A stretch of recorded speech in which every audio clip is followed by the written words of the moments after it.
And of course niko na mwenzangu hapa ndani ya nyumba, kijana handsome lakini nywele hajapata mtu amtengeneze. Karibu sana bro. Nikuchoma leo Kwanza umeamkaje leo Peti? Nimeamka poa sana. Umesema unaitwa Peti, acha pia mimi introduce mimi mwenyewe. Yo, mambo vipi? It's your boy Dikena White na tuko na Madam Peti Mouth.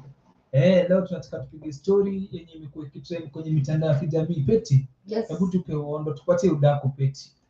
Aki watu wanani brand siku kama mtu wa udaku akishuali. The way I love eating, I wish everybody could just say like I love eating. I enjoy sitting in my kitchen.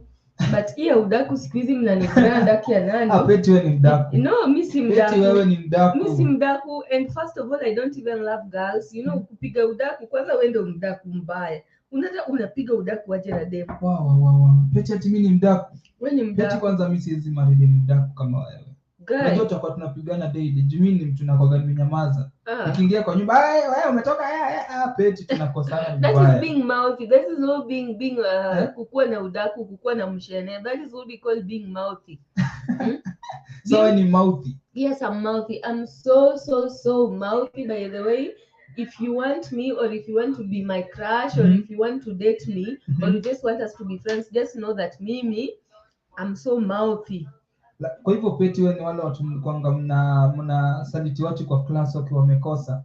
Nani alifanya hivyo? Peti ashainua mkono. Actually I'm not good at that one. Mimi niko hapo najua kuweka chumvi sana. Chumvi? Mimi ni mtu wa kuweka chumvi. Sasa nani alikuwa anapiga kelele Peti ashainua mkono? Hapana, mimi napenda kutia chumvi, especially when I don't like somebody. When I like you, then you're on the better side. Nini Peti ushaifanya ukiwa kwanza high school ukaseti msee hadi mwenyewe ukafeel hapa naye leo nimechoma.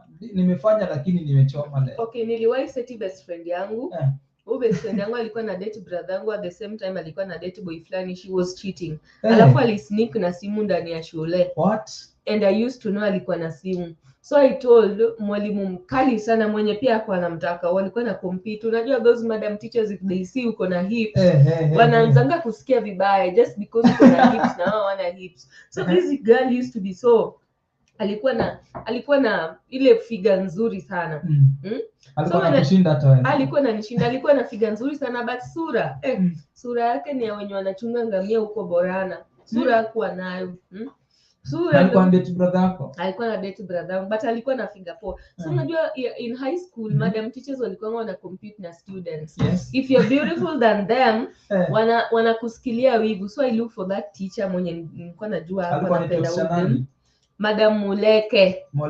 Yes, Madam Muleke. That is it. So labda anaoche. No problem. I'm no longer there. I left there like in 2016, so I care less. Madam Muleke pale Nyamira Girls High School in Bondo, that is Siaya County. Nikamwambia, na by the way alikuwa mwalimu mzuri, alikuwa ananipenda mimi. Alikuwa anapenda juu ya upeti. Hapana, alikuwa ananipenda. I used to dance by the way in high school. Na nilipeleka Nyamira Girls hadi nationals. I used to dance, I used to act. Lakini Peti watu wanakuanga Peti nayo kwa masomo hakuangi Peti sana. Ni kweli? No, by the way I used to be so bright. And everybody knows. Very bright. You cannot be siwezi kuwa kwa drama na ni act alafu tena nikuwe danda. Hiyo si afadhali niende tu nyumbani. Hiyo afadhali niende tu nyumbani nifanye hizo vitu nyumbani. Niingie kwa hizi zingine traditional dances zenye ziko home. And I know Nyamira Girls can testify this. I used to dance kwanza traditional. Nyamira Girls, Yes, I was in Nyamira Girls. Ni national ama ni? No, it's a provincial school, but it's so hardworking. Gate yetu ya Nyamira Girls na ya kina Raila Odinga they just Peti na wewe pia kujichocha. Just ask anybody. No, viewers will tell you Nyamira Girls kwanza ni kama ilikuwa kwa shamba ya kina Raila Amolo Odinga. Ask anybody. Lakini Peti ushaisneak shule? Have never. Peti. To be honest, since Nyamira Girls, you know the good thing is that hakuna mwenye yako ananijua shule, and definitely they are watching. Definitely they will tell you. My teachers, all my teachers wanaonanga. Hata kuna mwingine amewahi ninunulia bia. Mbaya sikuwa nakunywa bia hizo enzi. Nikutana naye Benedict, alikuwa anaitwa Mr. Chara George. He was our chemistry teacher. So let me just tell you, madam alienda akapatia yule dem slap. Akapatia dem gani? Huyo dem nilimshtaki, alipatia huyo dem slap ya mwaka. Ule mwenye ulimseti huyo. Huyo mwenye nilimseti, and she was my best friend. Alipigwa vibaya sana and I felt so bad about it. I really felt so bad, but after that at least alikuja akakuwa mtu mzuri. Yeah. Lakini Peti, wewe kuseti watu, mimi naona nikaa siku moja utakuja kuniseti. Hapana. Kwa boss wetu, na unajua vile boss wetu anakuwa mkali. Unajua boss wetu atakani mchezo. If you're not doing the right thing, why won't I tell the boss? Because he's paying us. We've been employed to do the right thing. Why won't I tell the boss? Mbona nisimwambie if we are trying to joke with his work? So Peti unaweza mseti nikikosa. Yes, I can tell the boss. Marafiki. I can tell him. Siri ngapi nishaikuwekea Peti? Umewahi niwekea siri mingi, but that doesn't mean you are going to play with someone's work. It doesn't work that way. If we are friends, then you should also know the do and don'ts of the person who employed us. It doesn't mean when you are my friend you can just do things without thinking, just because you think you are entitled to me, a friend. Lakini Peti, sisi ni tumefanya mambo mengi na hata mimi sijai kuseti. Sasa unaweza niseti kwa boss. It's because mimi I rarely do mistakes, and you know, mimi hata sasa hivi nikitaka kuniseti, hamtanipata na mnajua. But mimi naweza waseti. Especially when you people want to start malingering, I can call him and tell him, you know what, boss? Hawa watu wanacheza. Yeah, so watch out. Peti nimekuogopa. Peti nimekuogopa Peti. No, I believe in input, bro. If I'm employed to do my work, mbona nisifanye kazi? I believe in doing something that is seeable, that is payable. In that siku moja nikiomba salary na ninyimwe, at least atanijibu kwa nini hajanilipa. Yes, I believe in input. Peti, leo nilikuwa jana kuna mtu wangu fulani alikuwa ameniita. Mtu wangu, rafiki yangu wa karibu sana, alikuwa ameniita huko. Na imagine nimetoka huko karibu Nakuru, nilitisha Uber. Karibu Limuru huko Imagine nimeleta hadi hapa studio na 50 bob. Hiyo kitu ile kwa penia? No.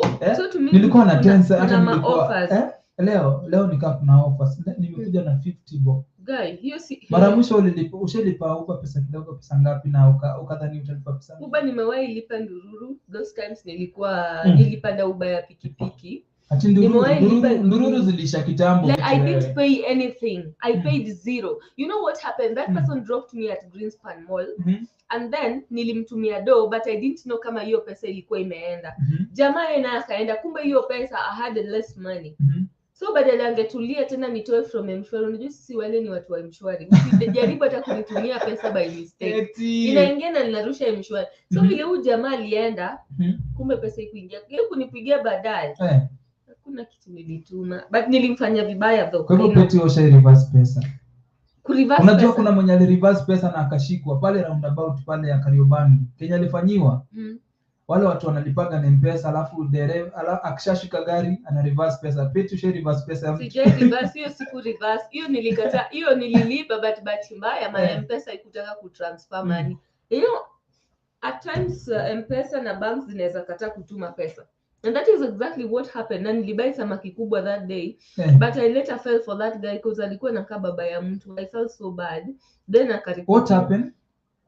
I sent him money, but I had less amount. Unaona vile unaweza tumia mtu dola alafu ukwe uko na less amount. So hikuenda pesa mingi. Ikuenda. Yes, so me I thought ilienda. So me kufika kwa hawa, I'm checking the M-Pesa like sorry, M-Pesa cannot send.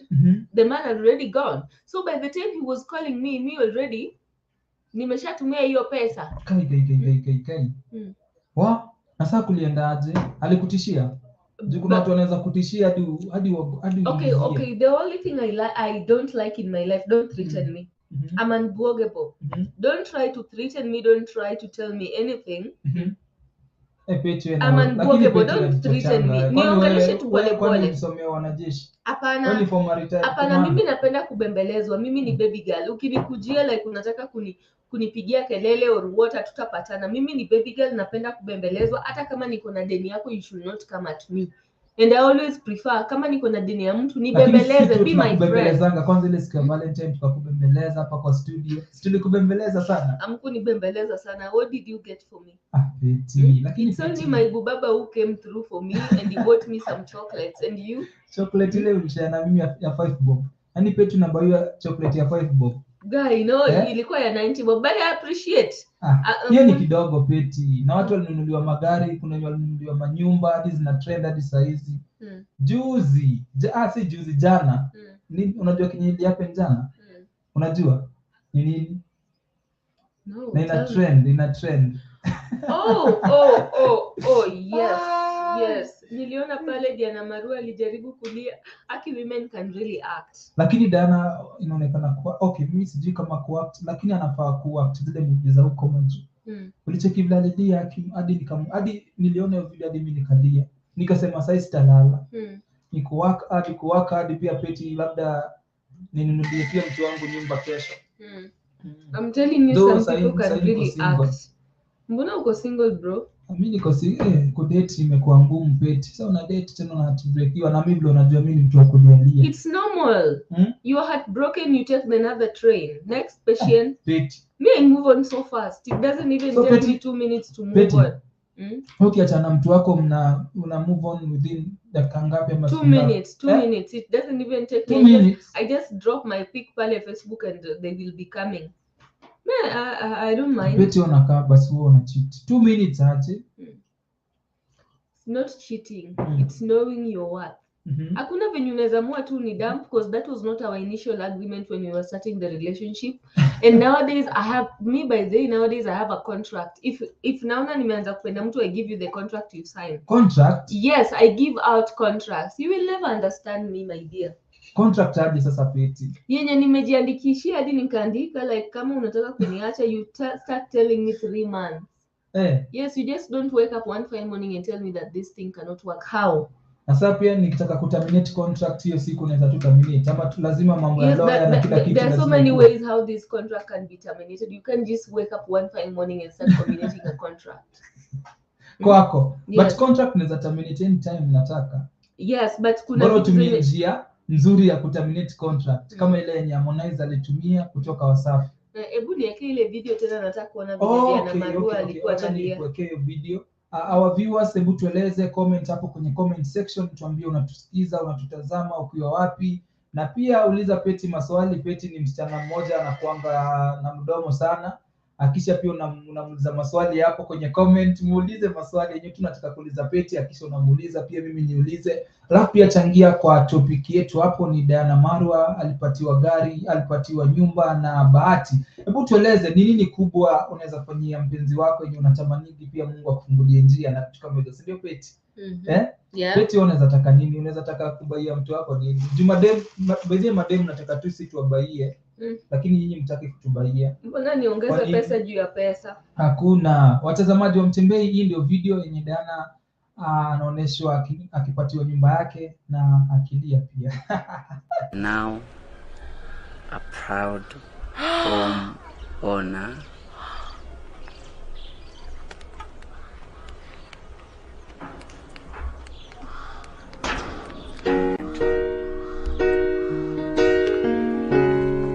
Thank you, God.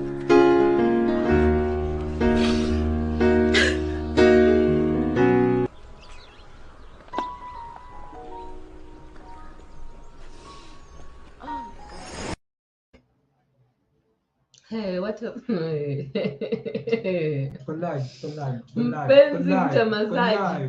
Now a proud home owner.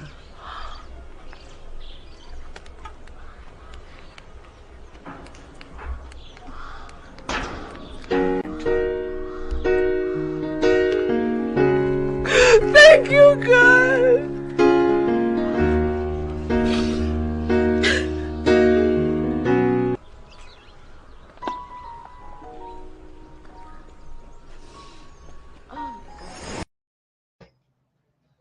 Peti, umeona hiyo video? Thank you, God. Hebu chekini ile Peti analia huko.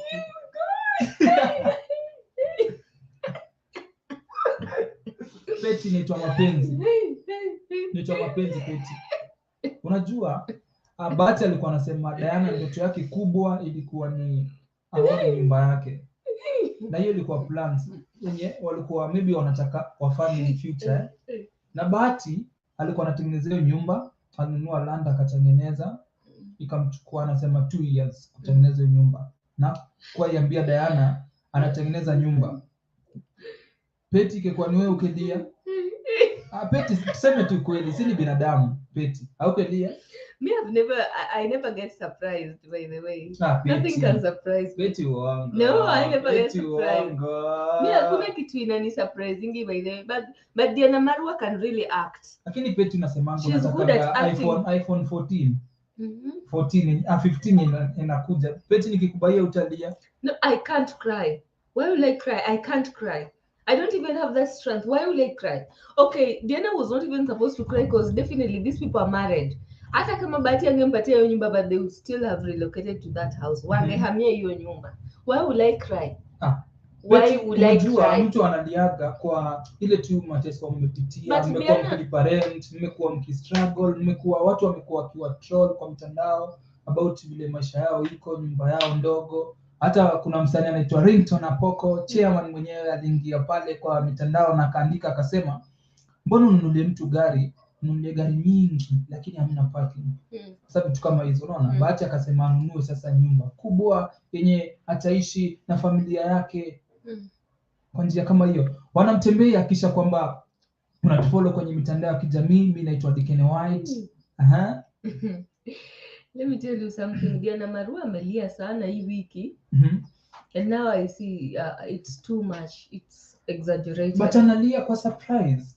Ana surpriseiwa. So don't you think hizi vitu ni vitu zenye alikuwa anajua tu, ni vile sasa wanatuletea ndio si pia tuone. Lakini hata kama ni kuscript basi ni wanoma sana. Kwa sababu ukiona reaction yake vile analia like scripted, alafu tena ujue Diana alichukuliwa kutoka kwa nyumba Moni akabebwa na chopa. Dickene White hujaipanda ndege. Ndege naye sijaipanda, lakini naotanga tu nimepanda ndege. Hata nilisikia ukiambia Jordan akifika airport akuite tu jina eti tuko na Dickene White hapa. Aniite tu jina niweke status. Anyway, aliletwa hadi na chopa hadi place hiyo nyumba ilikuwa. Aliletwa hadi kwa ground fulani, tena akachukuliwa na gari kwa mifunga macho, lakini sidhani kali kwa mifunga macho. Akaletwa hadi hapo, wakaongea, wakaomba nini, wakafungua nyumba, na ndio kutuonesha ndani vitu zinakaaje. Walituacha tu ivani, kitu tunajua next time tutaona hiyo nyumba hadi uko ndani. Lakini kusema kweli Diana na Bahati wametoka far. Personally me Dickene White nimeona naweza kuwaka testimony. How long have they dated? Married for 7 years. Are they officially married or is still a mistake? Wame married. Wako married. Okay. Wako married. Is it official? Official. Ni official. Si unajua official si lazima mweke wazi kila mtu aone. Siku hizi ni unajua mambo ni digital.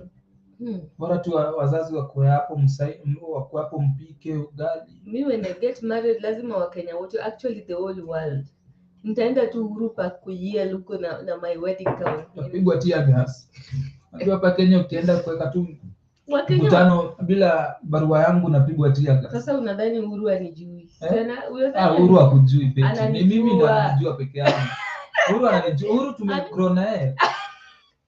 Unaona kwetu geti yetu imeangalia na State House. Uhuru tumekaa na yeye wakati Kenyatta alikuwa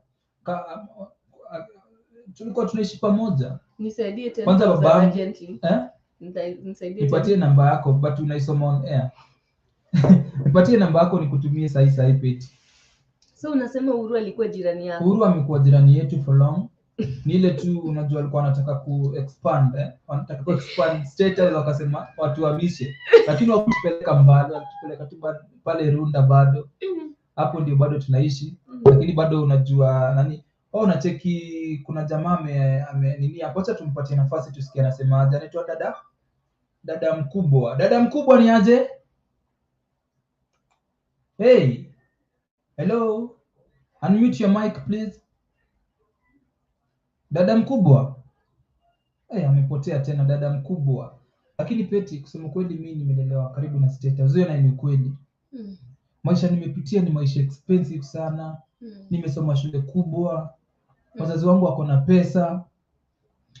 Yaani mimi hata Peti, yaani sijui ni nini, ni ile tu niliamua tu ni choose maisha yangu. Lakini niliona maisha yetu ni expensive sana. Na mimi sitakangi maisha expensive. Nikasema acha nitoke kwetu niende nijitafutie. Lakini peti unajua wewe ukaishi maisha yenye nishaishi, wewe utalia. Wacha hata ya Bahati kununulia dana nyumba. Utalia peti. That's why the last time I cried, that was last year. I was so much in love with somebody. I love this particular guy so much, but hakuwa anaishi Kenya. He was abroad. So I could always get emotional whenever he doesn't attend to my messages, and I could always see him online, you know. So one day I was calling him and he was on another call. And that really hit me so hard. I felt so bad. I felt like there is another woman who was taking my boyfriend. Then I started crying until I diarrhea. Ilinichangamsha hadi tu, yani mimi niko na ile wivu mbaya. So I'd rather just remain single vile niko, because I can kill someone. Lakini peti ndaendelea kufanya tu research nijue kama uko single. Umefanya research? Umesema sasa ndio umesema ulikuwa na mbaba wakati wa Valentine. Sasa unasema uko single. But Diana ameexaggerate hiyo kulia yake. You know, lakini si ati anaongezea anaichochea sana. Unajua Diana lazima wakelia. Juu imekuwa part of dream yake kuown nyumba. Imagine uone nyumba na uko unajua anything about it. Uko unajua anything. Alafu uone tu ndio hiyo key. Alafu kwanza mlango ni ya remote. Mlango ni ukweli ni ya remote, ama nicheze clip tena watu waone. Mcheza clip. Niogopeshe tena. Hiyo mlango ni ya remote. Na mimi hata mlango ya remote sijaiona. Huko kwetu tuko tunaishi Runda, kare huko State House, lakini iko na remote. Watazamaji, hebu ona hii video alafu pia comment hapo chini. Alafu kuna link tunatuma hapo kwa comment. Follow your link. Click hapo join, tupige story hapa au tuulize maswali tu have fun hapa ndani ya Mutembei TV breakfast show. Dikena White tukiwa na nani? And of course it's your girl Madam Pettimouth in the house. Nice. Now a proud home owner.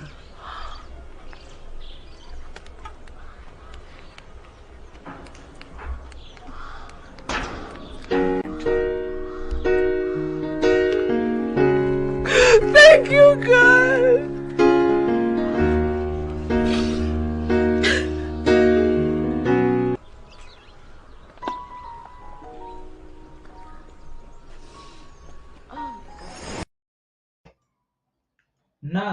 Nice wanamtembea. Alafu pia peti kuna story nyingine na trend pia.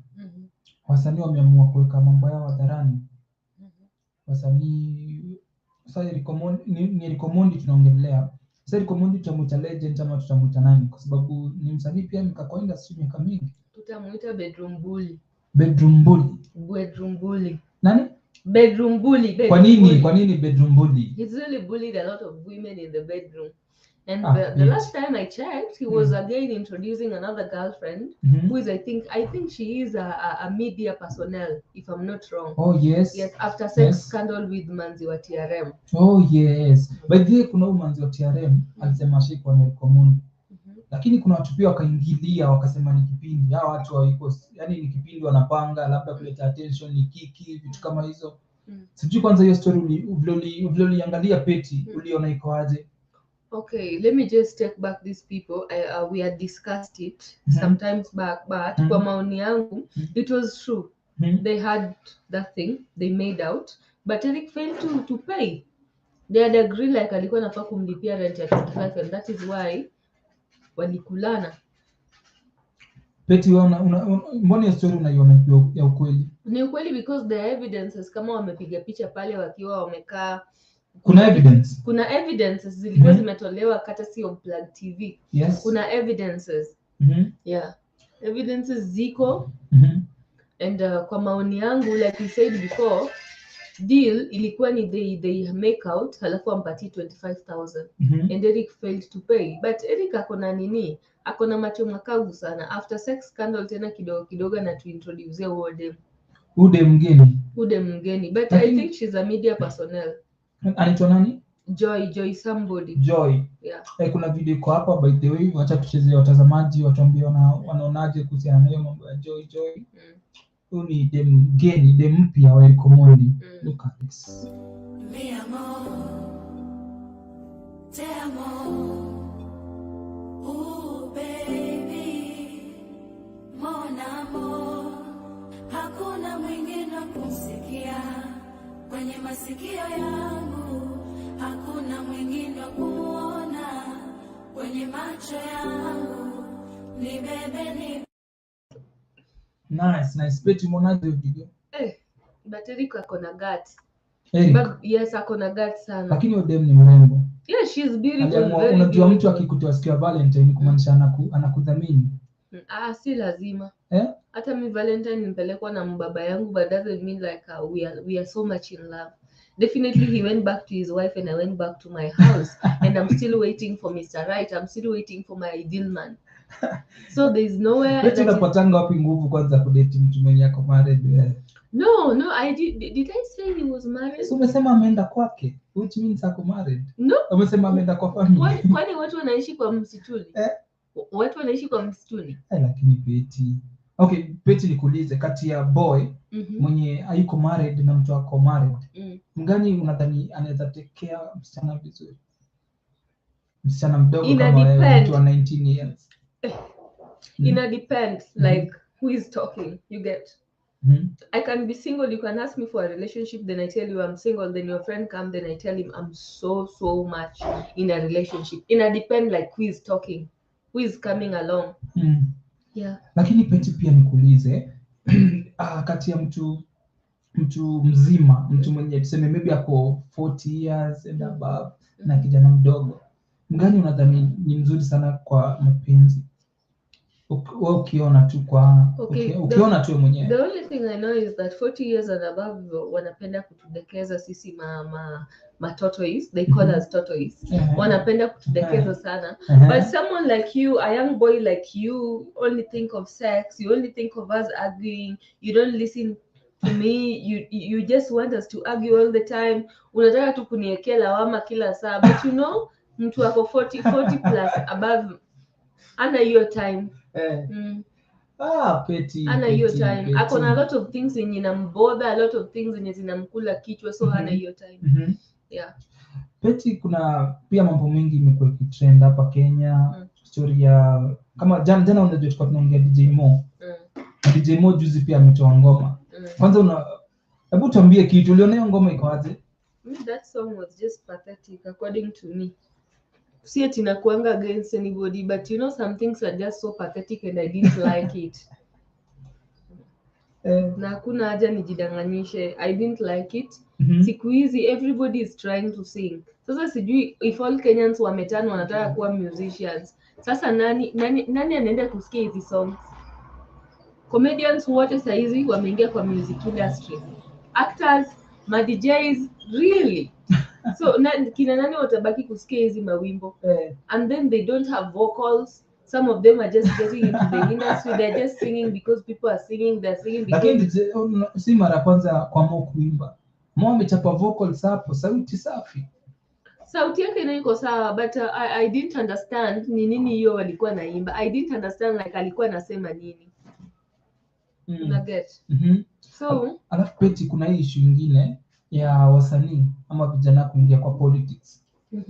Na hii mwaka ndio imekuwa different sana kwa vijana wadogo kuingia kwa politics, wasanii, watu kujitokeza. Kwanza uongozi wa vijana wadogo ukilinganisha na watu wazima kwa miaka uko aje? Ama unaweza ongeleleaje hiyo issue Peti tukidiscuss tu hapa? Mimi naona vijana wadogo wameona wajaribu siasa because economy iko mbaya. Everything is tainted, the systems are so corrupt.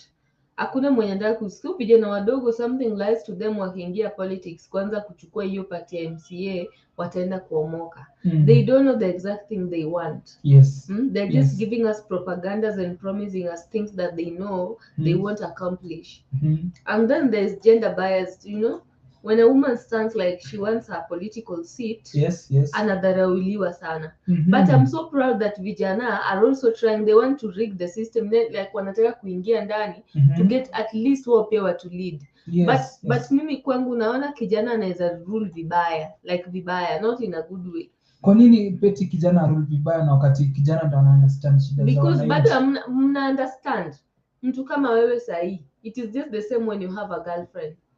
na huo girlfriend yako tena kuna mtu mkubwa. Unajua you people are lakini different peti people unajua with mtu kama different mimi thinking. mtu kama mimi sio unanijua vile mimi naweza kuwa leader mkali, leader mzuri, kwa sababu kitu cha kwanza na understand shida za chini sana za vijana, understand kijana sasa, alafu pia hii generation different na kina Kibaki. Inasemwanga maskini akipata pesa matako lia mbwata. So what makes you think that these small boys are going to be better leaders? Though they should be given an opportunity, but most of them hata tunaangalianga au wadogo wenye wamekuanga leaders, they really misuse the power. When they want to work with guns all over, they want to abuse people in social media, they think that they have the whole world.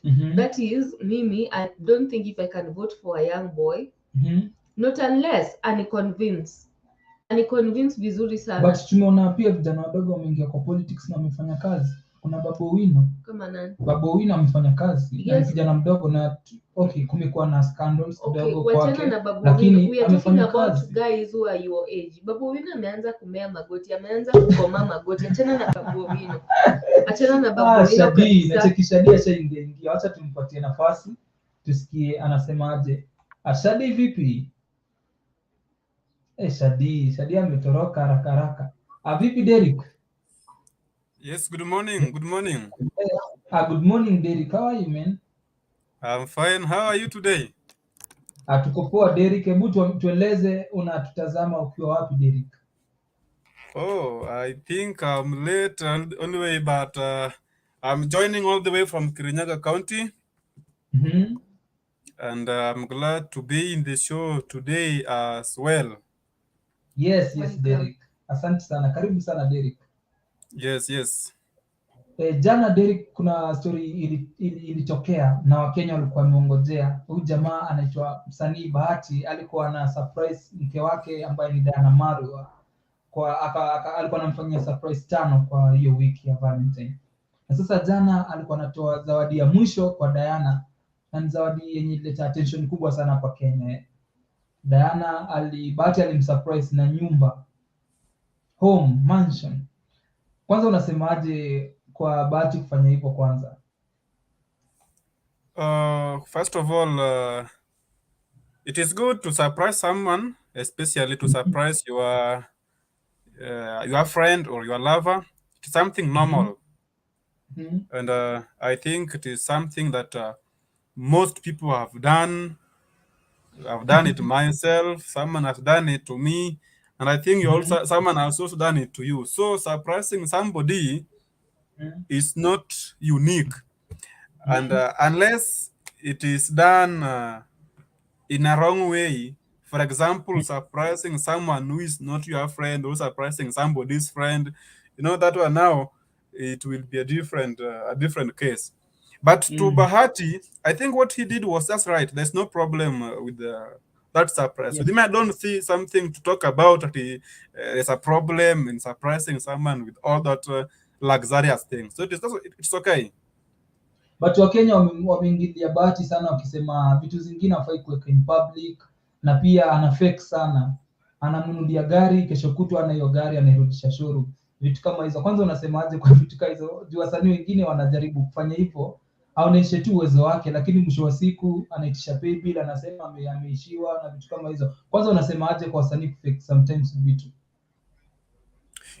What can make me, for example, myself, this is life situation. It is something real life situation. What takes place in the current world?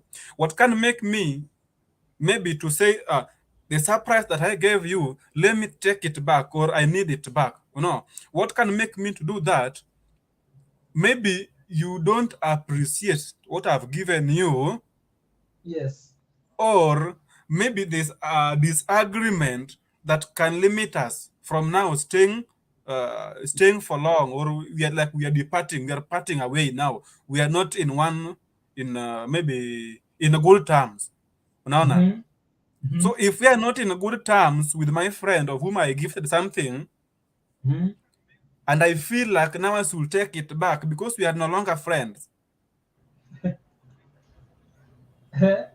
So I can take it just back, and there's no problem of taking it back. I think taking it back, there's no problem with that. Kwa hivyo Derek, unaweza surprise mpenzi wako alafu kesho mkikosana uchukue, kama ni gari uchukue urudishe. Yes, vizuri, I can do that. Na kwanza njia mzuri, kwa mfano umesurprise mpenzi wako na nyumba, inafaa hiyo title deed ikuwe imeandikwa kwa jina yake ama jina yako, juu kama ni mpenzi wako. Njia gani mzuri Derek ya kupatia mtu surprise? Okay, njia mzuri. Okay, don't know, someone is interrupting.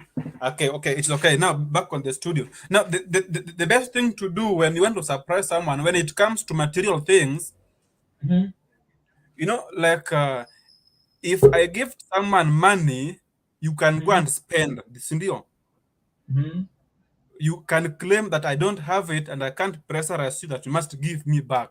But when I give you material things, like, for example, maybe I've given you a piece of land, I've given you a vehicle, and it is there I'm able to see that this is the vehicle I gave out, or this is the land that I gave to you. I have the right to take it back unless we sign an agreement, constitutionally we sign the agreement until the title deed is given to you. Then I'm not supposed to come and chip in again demanding that piece of land.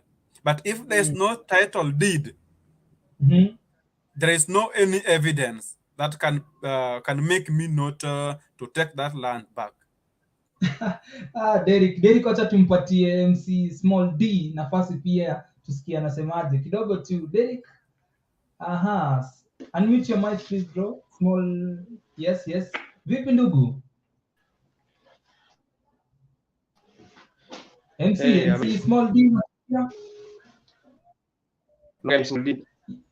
Yeah. Yes, unatutazama kwa wapi MC D? Habari. Hello. Yes, MC. Unatusikiza kwa wapi? Yes.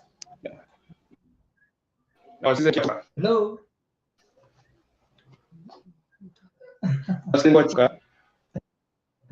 Derek. Hello Derek. Hello. Naona MC Small D hapa ni kama mtambo inamsumbua kidogo. Please shughulikia alafu tena. I think its network is low. The network, I think, is the problem. Yes. Naona network yake ndio iko na shida, wacha nini kwanza na alafu atushughulikie. Alafu pia tuko tunataka tukuulize Derek kwa vijana wadogo this time 2022 ndio imeonyeshana vijana wadogo wengi wameamua kujiweka kwa siasa wasanii na watu mbalimbali. Kwanza unachukuliaje kwa vijana wadogo kujitoa wanataka uongozi? That's a good question, actually a good question, and it is the right time. It is the right time we can discuss this. Although it is late because they are already in politics. Yes. And if we talk of politics, you have a lot of experience and you know what entails to be a politician. Yes. Just to speak generally before I major on youths in politics. Yes. Politics in the current world, especially in Kenya, I'm glad to say because I have experience. Yes. It is now business.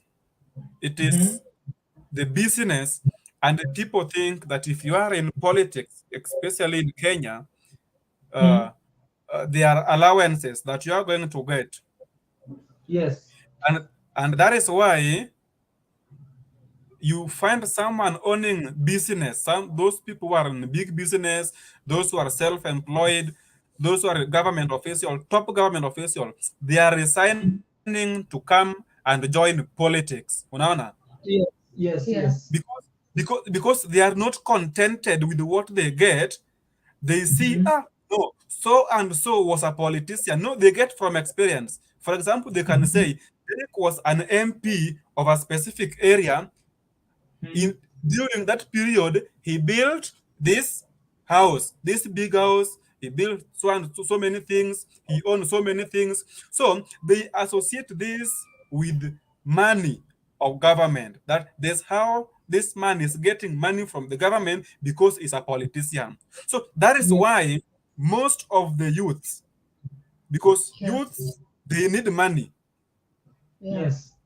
So if they already acquire little ideas, unapata mtu, no wonder someone say little knowledge is too dangerous. Akisapata knowledge kidogo ya siasa, hata kama hajaform base vizuri, anaona so let me join politics. And by the way, joining politics, first of all, you need to analyze your strategies, because someone can use you. He can use you that, let me use this person for me to be in that rank. And then in politics, someone can easily kill you. There are so many people who have been killed because of politics. Yes. Because it is a dirty game. Most people go for witchcraft to the doctors so that they get power. So it is something that I can't encourage youths, especially those who have got potential in furthering their educations even abroad, to join politics. They have got time to form foundation. Is when they can come back and join politics when they are mature enough. Someone want to be MCA, and yet is in college still doing education. Surely, you can't concentrate. Yes. So our youths should be mentored well. Our youths will concentrate first of all. They should do some savings so that when they are going to come back and join politics, now they are going to be beneficial in the society. Not that they are going to be those who are going to cause chaos, those with little ideas, and yet they are not going to be victorious in their areas where they are going to work.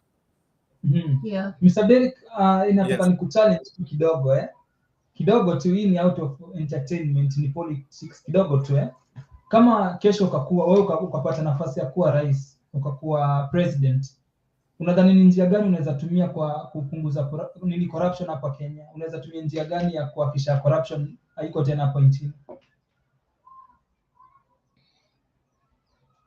Hello Derrick. Are you able to hear me well now? Yes, nakusikia Okay, there was some interruption, but I think now it is okay. The question is well, and you've asked me if given opportunity to be the Kenyan president, although I'm not an aspirant, but assume it's now assumption. Yes. That it has happened that now, Derrick, you are the president of the Republic of Kenya. Yes. Now, what I can do to ensure there is zero corruption in Kenya? First of all, you need to be faithful. Yes. Being faithful entails a lot. Yes. I will ensure, first of all, I act as an example. Yes.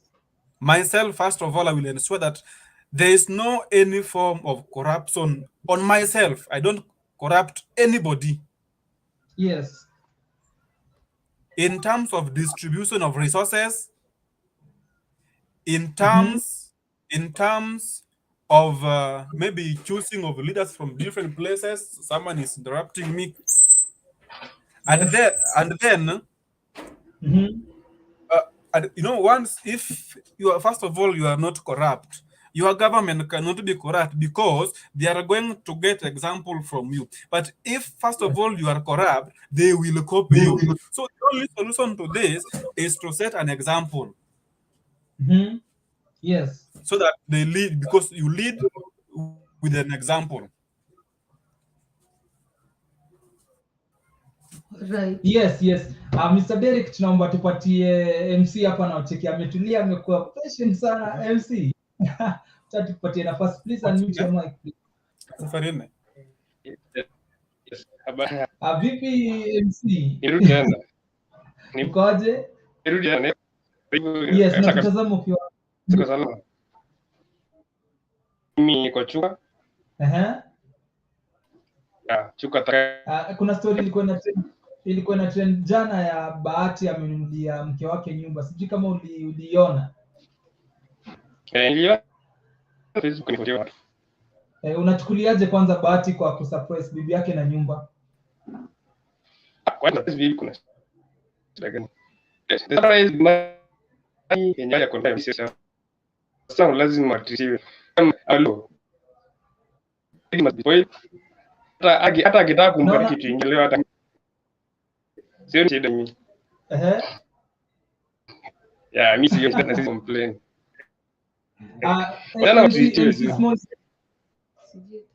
Nikuulize kwa vijana wadogo kujoin politics, unachukuliaje? Juu this time vijana wamejitokeza sanii na watu wengi wamejitokeza kwa politics. Unachukuliaje kwanza bro?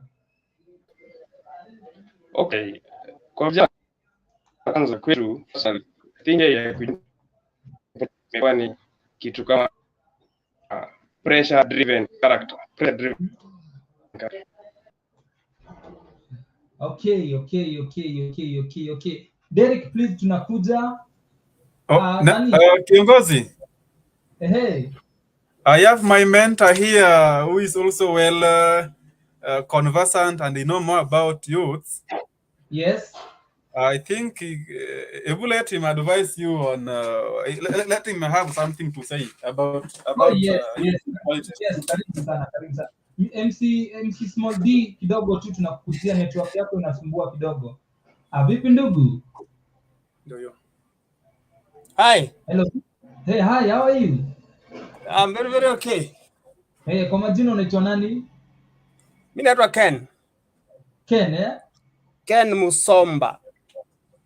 Ken. Hii ni Mtembei TV na karibu sana. This time 2022 ndio vijana wengi wamejitokeza sana kwa siasa, wasanii, watu mbalimbali. Kuna ministers ambao walijitokeza pia wanataka viti mbalimbali. Kwanza unachukuliaje kwa vijana wadogo kujitokeza kwa siasa? Na unadhani ni vijana wadogo wanaweza leta mabadiliko gani yenye maybe watu wazee hawawezi leta? Hebu unachukuliaje kwanza hiyo story? Ni poa vijana kuingia kwa siasa kwa sababu siasa ina affect maisha yao. So if they are not participating then they can't help themselves. So ni vizuri wakiwa ndani hapo. As people make decisions, even the youth are there to be part of the decisions because all these political decisions affect their lives. Yes. All right. Lakini inasemekana vijana wadogo wakipatiwa mamlaka wanapotea, wanaanza vituko, wananunua maprado, wanafanya nini juu, kwa sababu vijana wengi wanadhani kuingia kwa politics ni njia moja ya kutoa ufukara ama kupata mali. Unachukuliaje hiyo? Okay, ukisema vijana wadogo, what do you mean? I mean young guys. Because vijana wadogo ni what age now? Okay, I mean young guys. Young guys to the age of what? 10 years, 20 years, 30 years? Age ya kuwa kiongozi, I mean that. Yeah, what I believe is that vijana, like for example, let's take for the artist. Yes. Artist atatengeza pesa akiwa mdogo sana. So I don't think it makes a lot of sense ukisema kijana akipata pesa atanunua Prado, sijui atafanya nini. Kwa sababu anaweza pata hiyo pesa from other sources apart from politics. So I don't think that's a very strong argument. Na unadhani kuingia kwa siasa lazima ukuwe na experience kidogo ya politics? Unajua experience, unaweza pata experience when you are outside the politics. Ukifuata tu sasa, ukiangalia news unaona venye kunaendelea, that can give you experience also. Kwa sababu sasa utapata experience wapi kama hujawahi anza? Yes. Just like telling you umetoka college saa hii na unahitaji 5 years experience in kupea kazi. What am I telling you? I don't think that holds a lot of water. Lakini kuna watu wengi tumekuwa kwa ground wanasema wazee ndio wanawezana na politics. Unajua sasa kama watu wanasema haimaanishi wako correct. You know, people have very varying opinions on certain issues, so it doesn't mean they are correct. Unless tupige kura tuseme sasa tutachukua simple majority. Yes. Yeah, hello sir. Yes. Okay. Yeah, I have a question for you that we were supposed to discuss today.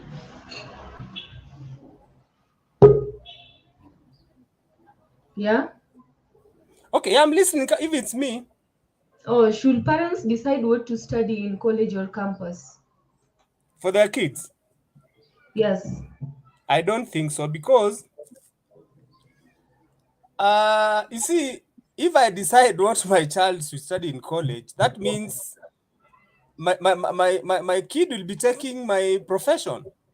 The only thing I can do is I can guide the child Okay. depending on trends, like career wise. I can advise, and then, but at the end of the day, it is the child to decide. And then there are so many ways of knowing where your child is strong, like looking at the subjects or the child performs. You can know this is science oriented, she's art oriented, then you just advise according, but not because I'm an advocate.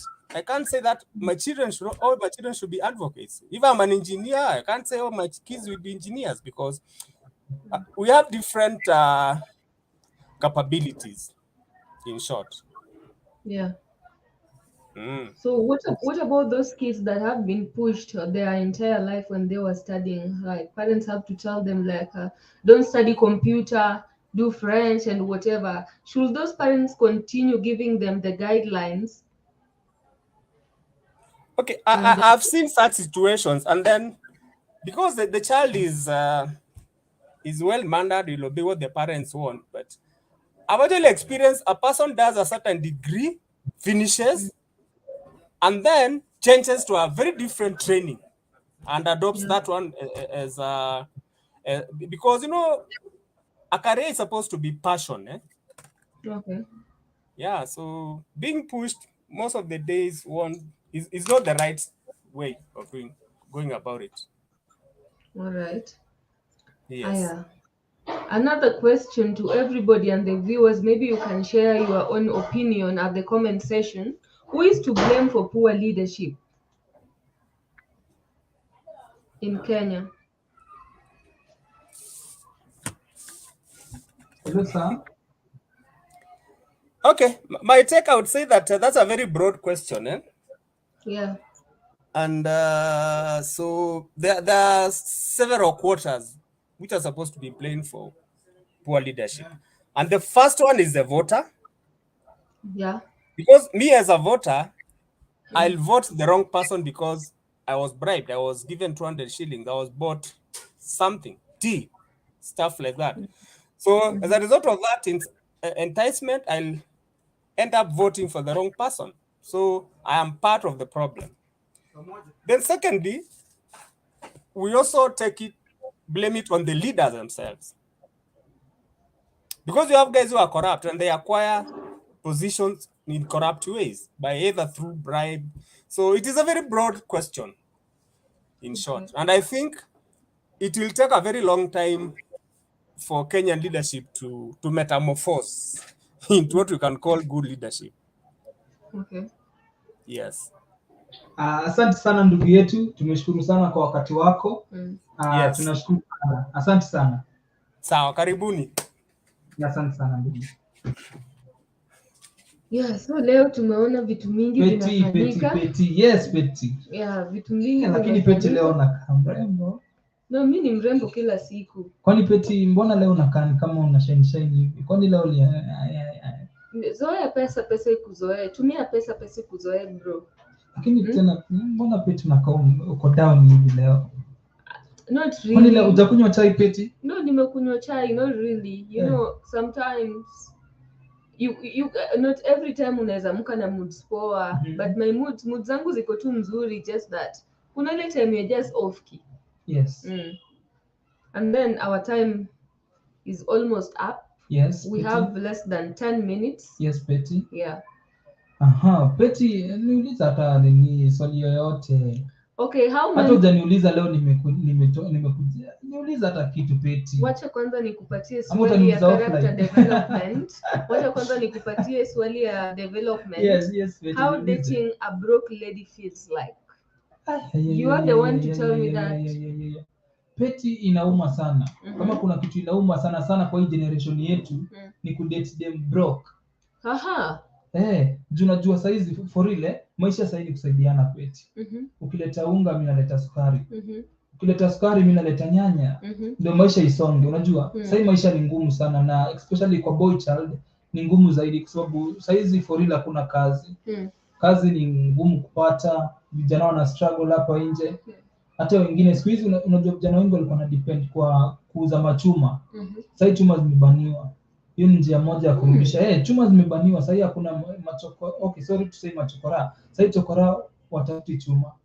Na hiyo ilikuwa njia moja ya kazi hapa Kenya, ilikuwa imefanya vijana wengi hata wizi ipunguke. Sasa hizi you can imagine. So imagine tena udate them broke na una kazi. So nyinyi siku hizi mmeanza kuwa na standards human. Lazima mimi siwezi date them broke na si ati niko ubaya. Okay, how will you know that a woman is broke? Si hata bila naongea. No, how? Maybe you tell us. Hata bila na breathe. Dem breathe tu hivi. Ana breathe aje? Kwani people breathe? Kwani watu wana breathe differently? As them broke bila na breathe unajua tu. Ana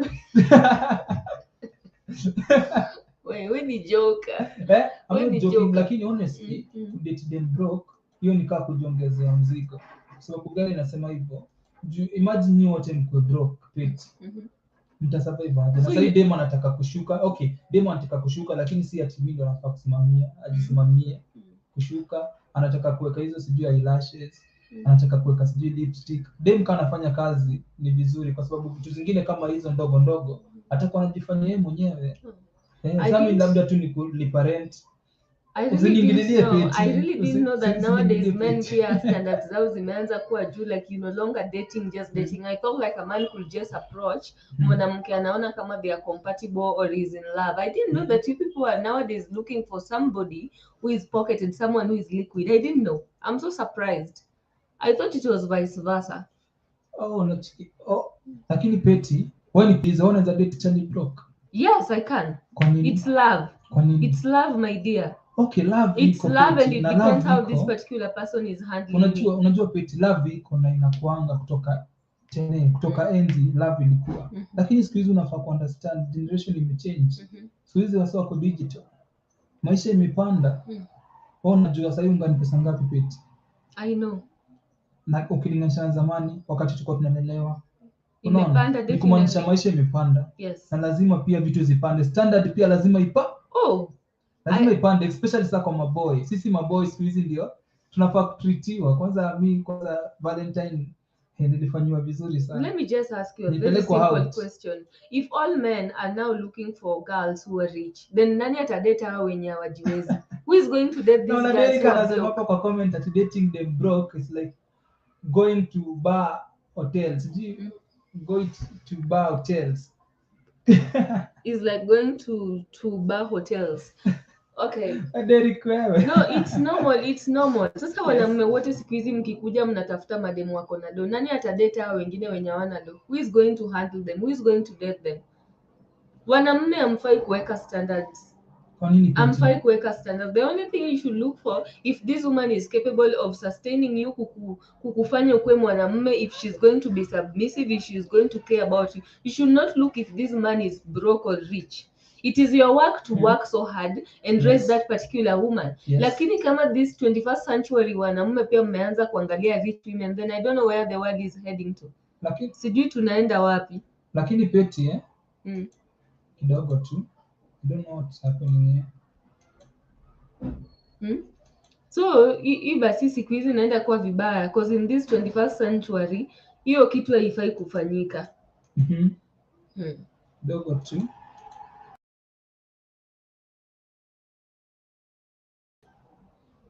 I don't know snap. Derek, please please toka live kidogo tu.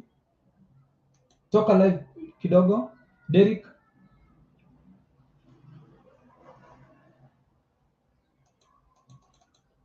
Please Derek toka live. I don't know what's happening here Pete.